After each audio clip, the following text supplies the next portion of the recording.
अशी ही वेरूळची भूमी महान होती.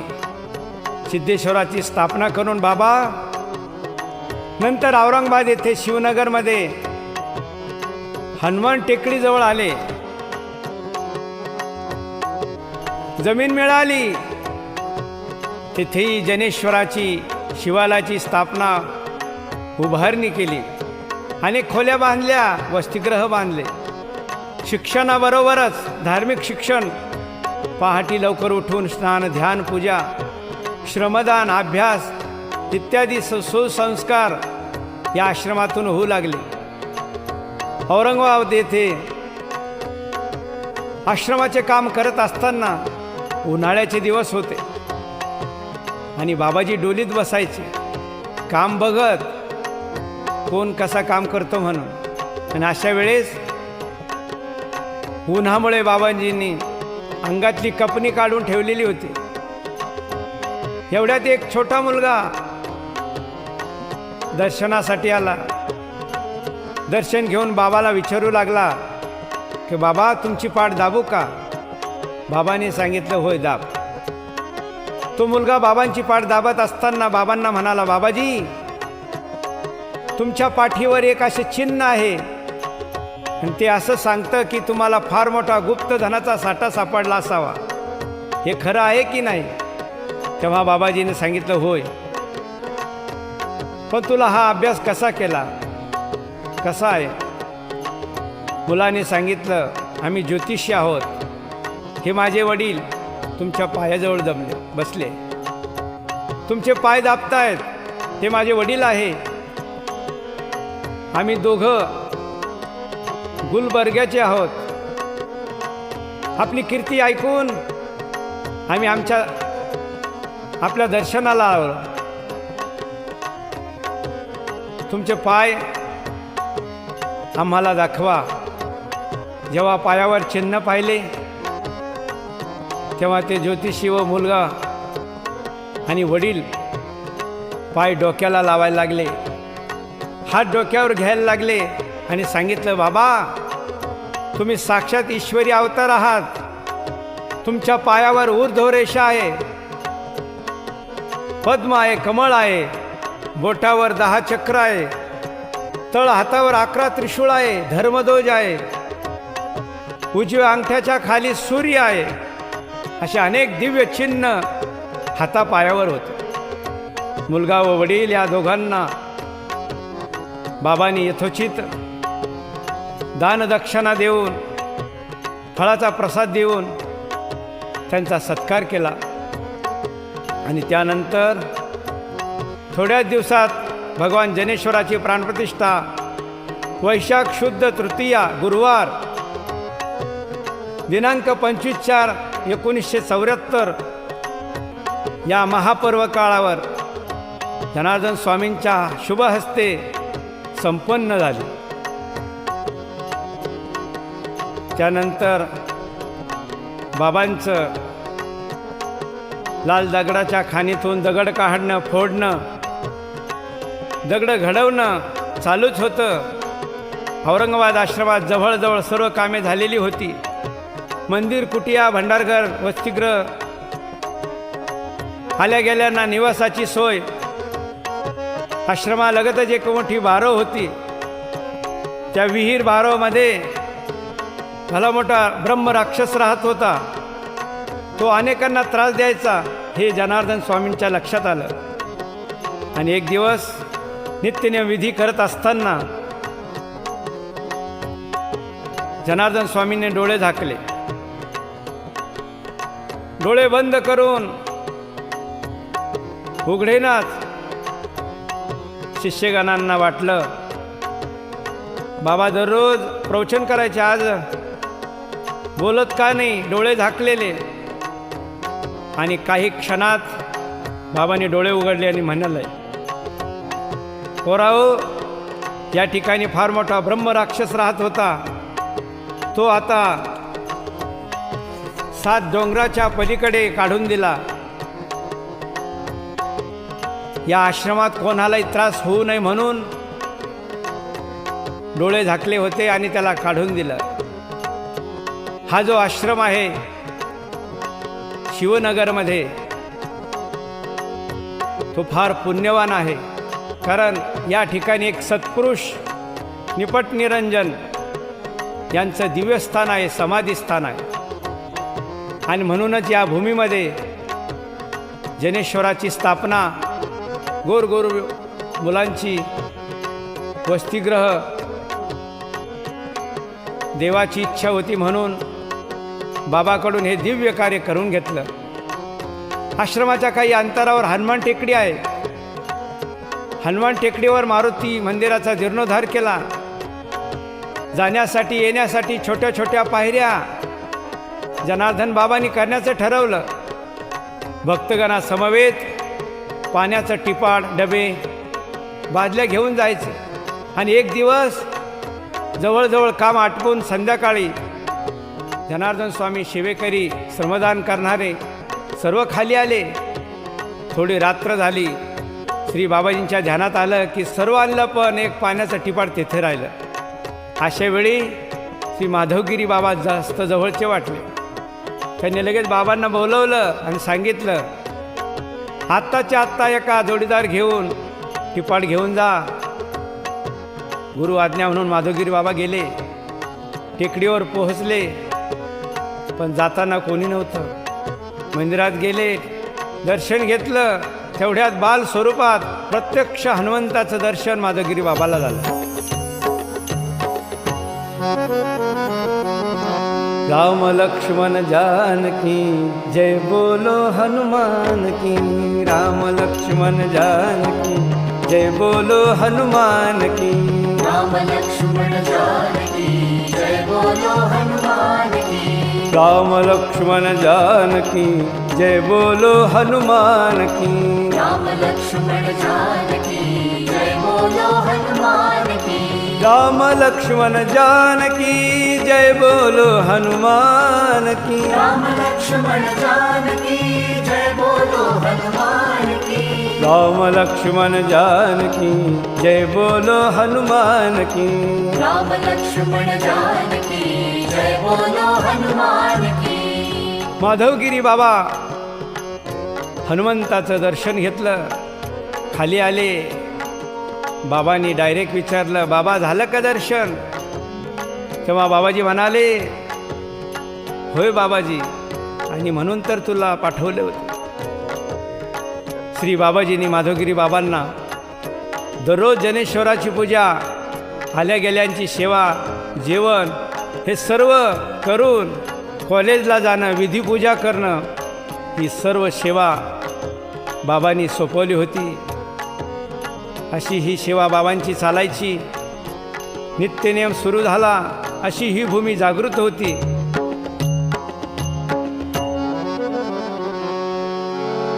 जनेश्वराची जागृत भूमी,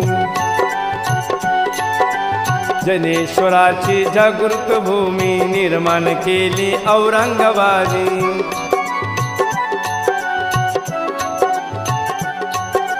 पहा पहाती हनुमान टेकडी, पहा पहाती हनुमान टेकडी. त्रिवार वंदन तुम्हा, त्रिवार वंदन तुम्हा व स्वामी, त्रिवार वंदन तुम्हा.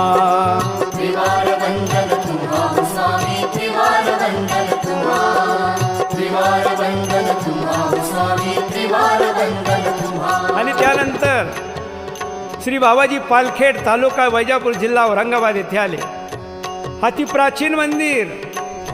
श्री पाराशर ऋषींनी तपश्चर्या केली.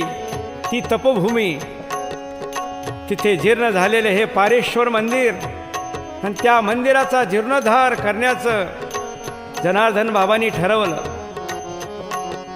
बाबाजींच्या मनात थोडा संभ्रम निर्माण झाला की या मंदिराची प्रतिष्ठा करायची की नाही, हे मंदिर पाडायचे की नाही. आणि म्हणून बाबांनी डोळे बंद केले. तर काय, प्रत्यक्ष भगवान शंकर ढवळ्या नंदीवर बसून, मागे पार्वती, मांडीवर गणपती समोर येऊन उभे राहिले आणि सांगितलं, मंदिराचा जीर्णोद्धार कर. असं सांगून भगवान शंकर गुप्त झाले. स्वतः भगवान शंकराने सांगितल्यावर जनार्दन बाबांनी शुभमुहूर्त पाहिला. पाया खोदायला सुरुवात केली. आतापर्यंत जनार्दन बाबांनी साठवलेले दगड बैलगाड्यात आणायचे सांगितले. भक्तांनी आणले. मंदिराचं काम पूर्ण झालं. त्या मंदिराला पाणी मारण्यासाठी परशुराम बाबा त्यांच्यावर ही कामगिरी सोपवली. काही दिवस पुन्हा बाबाजी वेरूळला निघून गेले. इकडं परशुराम बाबा मंदिराला पाणी मारायचं, पूजा करायची, भोजनाची व्यवस्था बाबांनी भक्तांना सांगून गेले होते. एक दिवस असं घडलं, भोजन आले नाही आणि म्हणून परशुराम बाबा तसेच झोपले. फार भूक लागली पण काय करणार. झोपल्यानंतर झोपेत स्वप्न पडलं. जनार्दन बाबा स्वप्नात आले आणि सांगितलं, उपाशी झोपू नको, उठ, तुझ्या उशाजवळ सर्व साहित्य आहे, स्वयंपाक करून खा. परशुराम बाबा रडू लागले. बाबा, झोपेपूर्वी माझ्याजवळ काही नव्हतं, आता हे साहित्य आलं कुठून. ही सर्व बाबांची कृपा होती. जनार्दन बाबांच्या सत्कार्यात, धर्मकार्यात जी व्यक्ती आली त्या व्यक्तीला कधी कमी पडून दिलं नाही बाबांनी. कोणी दिलं नाही तर स्वतः जनार्दन बाबा आणून देतात. योगक्षेमं वहाम्यहम, सर्वांची चिंता वाहणारा, सांभाळणारा परमेश्वर असतो. हे स्वतः बाबांनी दाखवून दिलं. श्री क्षेत्र पालखेड येथे पारेश्वराचं मंदिर बांधून त्या मंदिराची प्राणप्रतिष्ठा सोमवार दिनांक 6/3/1978 रोजी जनार्दन बाबांच्या हस्ते संपन्न झाली.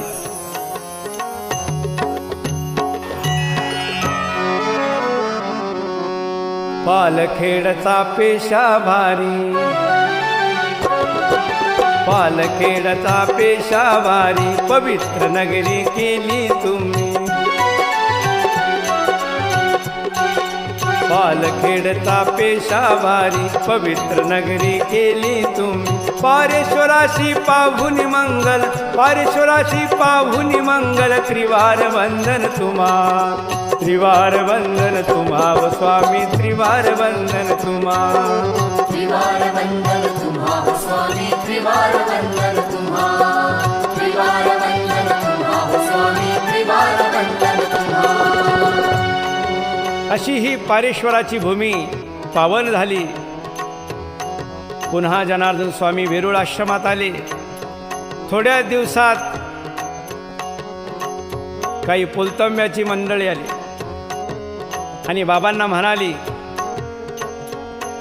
बाबा, आमच्या पुलतंब्याला दक्षिण तीराला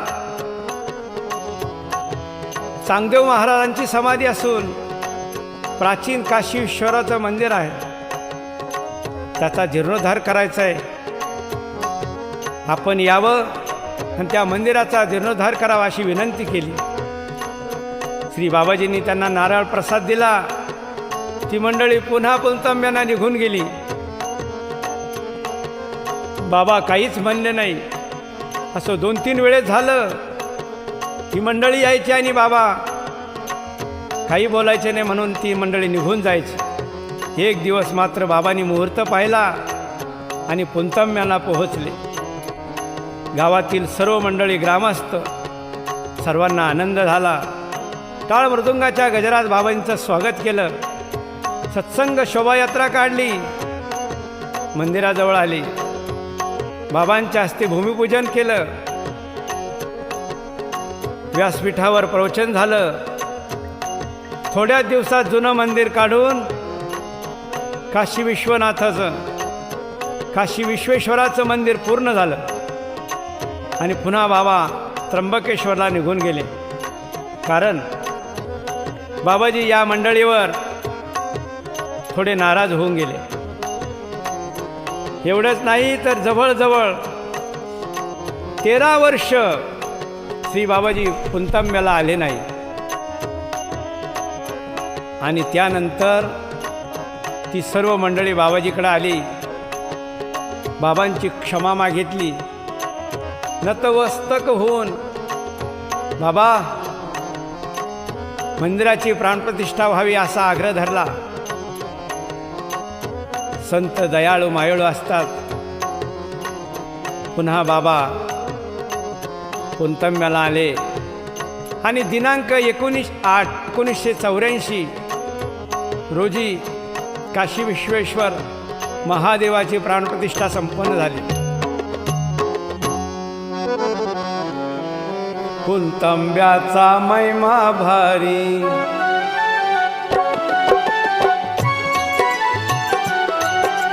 पुणतांब्याचा महिमा भारी, जाऊन बसले गोदातीरी. काशी विश्वेश्वर जय जय करुणी, त्रिवार वंदन तुम्हा, त्रिवार वंदन तुम्हा व स्वामी, त्रिवार वंदन तुम्हा. त्रिवार वंदन तुम्हा व स्वामी, त्रिवार वंदन तुम्हा.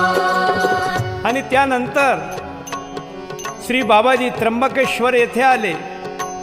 त्र्यंबकेश्वर कुंभमेळ्याचं ठिकाण, पुण्यक्षेत्र ब्रह्मगिरी, महर्षी गौतमाची तपोभूमी. त्र्यंबक राजा ब्रह्मगिरी, ब्रह्मगिरी, झुळझुळ गंगा वाहे श्री.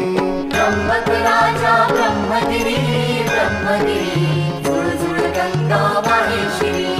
त्र्यंबक राजा ब्रह्मगिरी, ब्रह्मगिरी, झुळझुळ गंगा वाहे श्री. त्र्यंबक राजा ब्रह्मगिरी, ब्रह्मगिरी, झुळझुळ गंगा वाहे श्री. त्र्यंबकेश्वर 12 ज्योतिर्लिंगापैकी एक.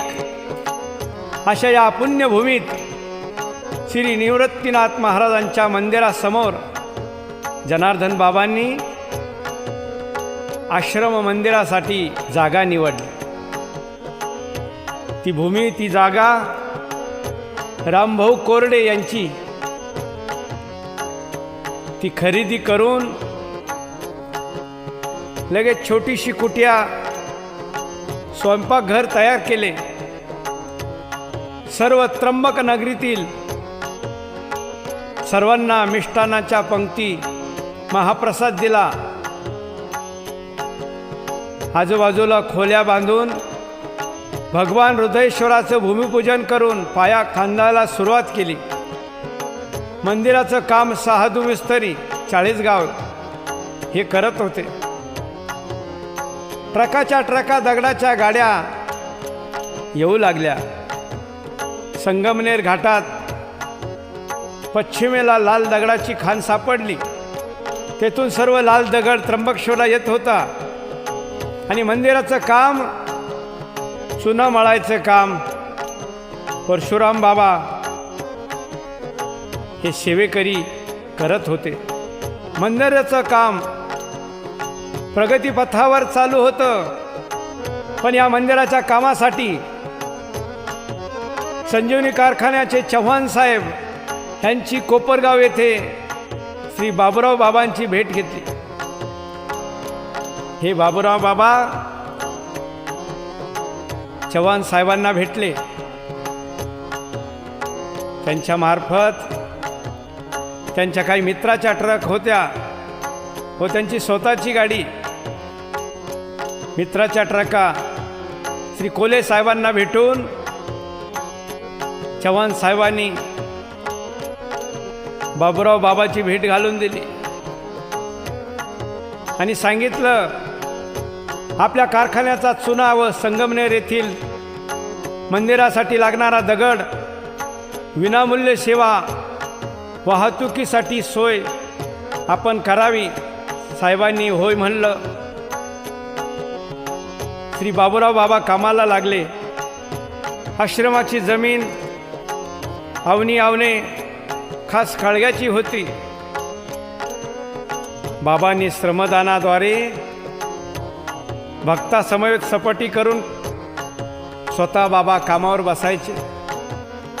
श्रमदानासाठी सर्जेराव बाबा, तुकाराम भाऊ, अर्जुन बाबा, परशुराम बाबा असं अनेक शिष्यगण भक्तगण अक्षरशः घामाघूम व्हायचे. काही भक्त यायचे, बाबांना पैसे द्यायचे, पण बाबा पैशाला हात लावत नसत. म्हणायचे समोरच्या दगडाखाली ठेव. श्रमदान चालू असायचं. पण त्यातील मंदिराचं काम करणारे मिस्त्री बाबाला म्हणायचे, बाबा काही पैसे द्या. बाबा म्हणायचे त्या दगडाखालून घेऊन जाय. त्या दगडाखालून पैसे घेतल्यानंतर मिस्त्रीला जेवढे पैसे लागायचे तेवढे पैसे आपाप खिशात यायचे. पुढे त्याला पैसे मागायची गरज पडली नाही. हे ऐकून बरेचसे जण बाबाकडे यायचे, श्रमदान करायचे. आम्हालाही दगडाखालून बाबा पैसे देतील म्हणून आशेने यायचे. पण यालाही नशीब लागते. बाबा नेहमी म्हणायचे, जो करील श्रमदान त्याला घडेल चारी धाम. शेकडो भाविक भक्त श्रमदानाला यायचे. ब्रह्मगिरीहून गवताचे भारे घेऊन यायचे. दररोजचा नित्य नियम बाबांचा चालायचा. एक दिवस नित्यनियम विधी चालू असताना तिकडं कडाड असा आवाज आला. विधी संपल्यावर बाबांनी तेथील लोकांना सांगितलं, अरे भाऊ, या आंब्याजवळ काही घटना घडली आहे. त्यांनी सांगितलं, होय बाबाजी, आंब्याच्या झाडाला एका नवरा बायकोने फाशी घेतली होती. तेव्हा बाबाजी म्हणाले, भाविक जन हो, आता त्यांचा उद्धार झाला. केवढी ह्या विधीचा महिमा आहे. त्या दोघांचाही उद्धार झाला या विधीमुळे. करीन ते काय नोहे महाराज, परिपाय बीज शुद्ध अंगी. संत काय करणार नाही, काही बी करू शकतात. या भूमीमध्ये भर पावसात भाताची लागवड, भाताचं पीक काढायचं, अशी ही भूमी गौतम ऋषीची. याच भूमीमध्ये गौतम ऋषींनी भाताची शेती केली. अक्षरशः जनार्दन बाबांना पाहून गौतम ऋषींची आठवण व्हायची. गौतम ऋषी सकाळी साळ पेरायचे, दुपारी सोंगायचे आणि संध्याकाळी भात करून तयार करून ब्राह्मण भोजन अन्नदान करत. अगदी त्याचप्रमाणे जनार्दन स्वामी शेतीचं पीक काढून सर्व भाविकांना अन्नदान करत. शेकडो काजूचे रोप लावून बागा तयार केली. आंबा, नारळ, सुपारी, उत्तम शेतीचे दर्शन घडविले. 2-3 वर्षात सर्व धान्य जनार्दन स्वामींनी 1974 साली कपिल षष्ठीचा योगावर मोठा यज्ञ करून अन्नदान महाप्रसाद बाबांनी बनवला. सर्वांना जेवू घातले. आणि याच काळात हृदयेश्वराचं मंदिराचं काम जवळजवळ पूर्णत्वाकडे गेलं. एक दिवस असं घडलं, तसं कोणत्याही माणसाला शेवटी यम येतात न्यायला, तसं या शिवयोगाला म्हणजे बाबाजींना कैलासातून शिवगण घेऊन जाण्यासाठी आले. आणि बाबाला म्हणाले, चला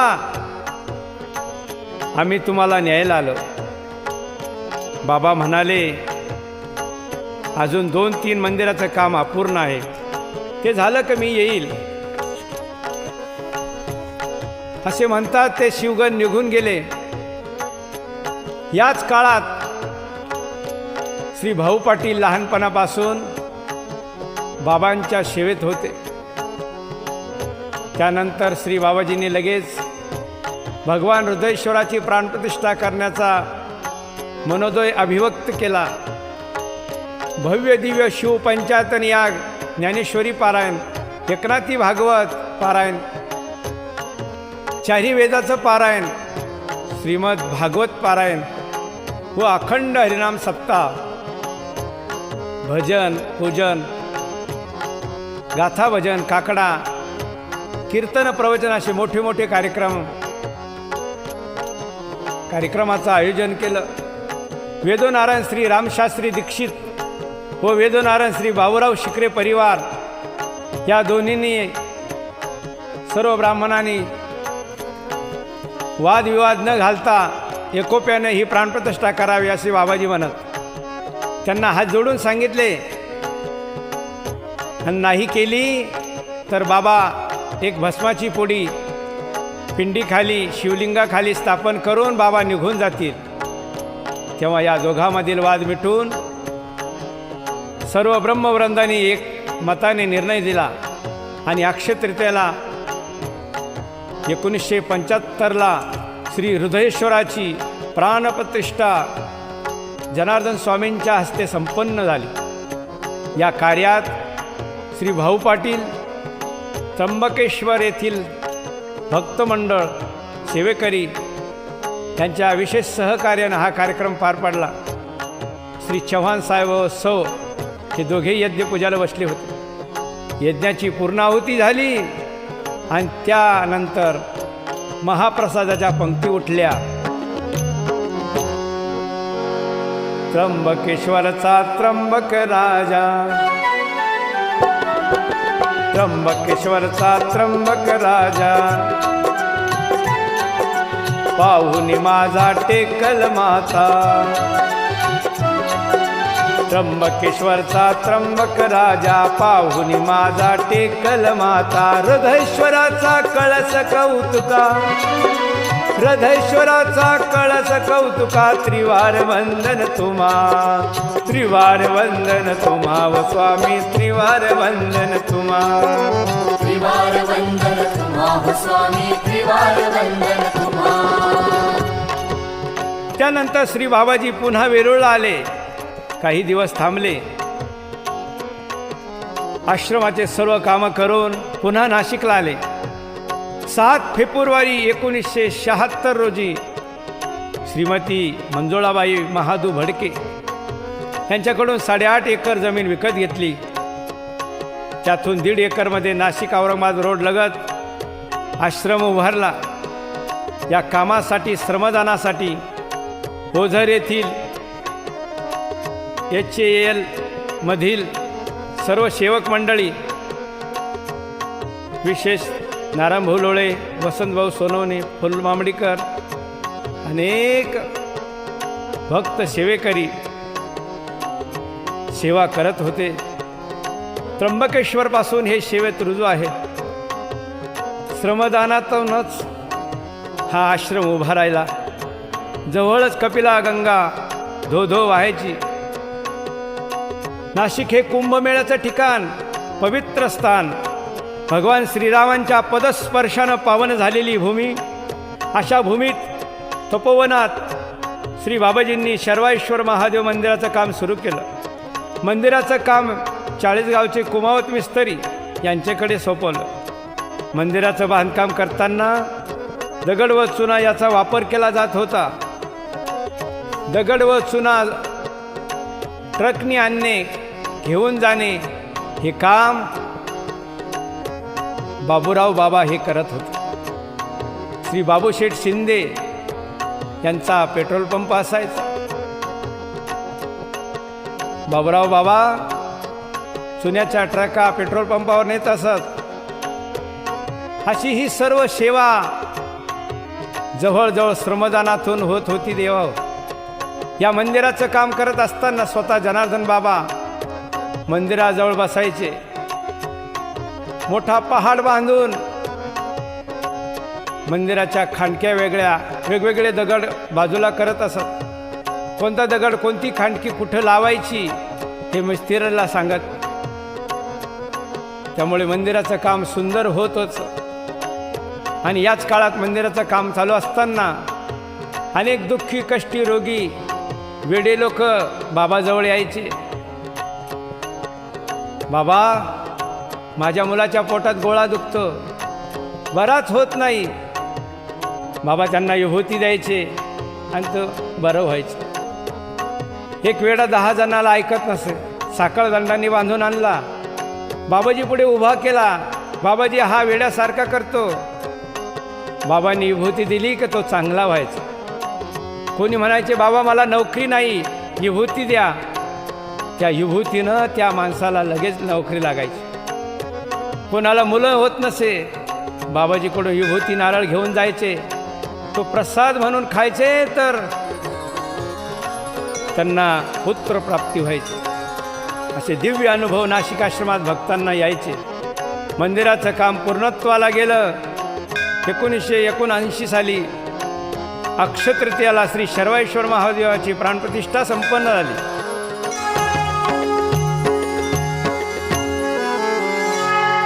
नाशिक मधली तपोवन भूमी, नाशिक मधली तपोवन भूमी, राम लक्ष्मण सीता वसवली. नाशिक मधली तपोवन भूमी, राम लक्ष्मण सीता वसवली. शर्वायेश्वर साम संगती, शर्वायेश्वर साम संगती, त्रिवार वंदन तुम्हा, त्रिवार वंदन तुम्हा स्वामी, त्रिवार वंदन तुम्हा.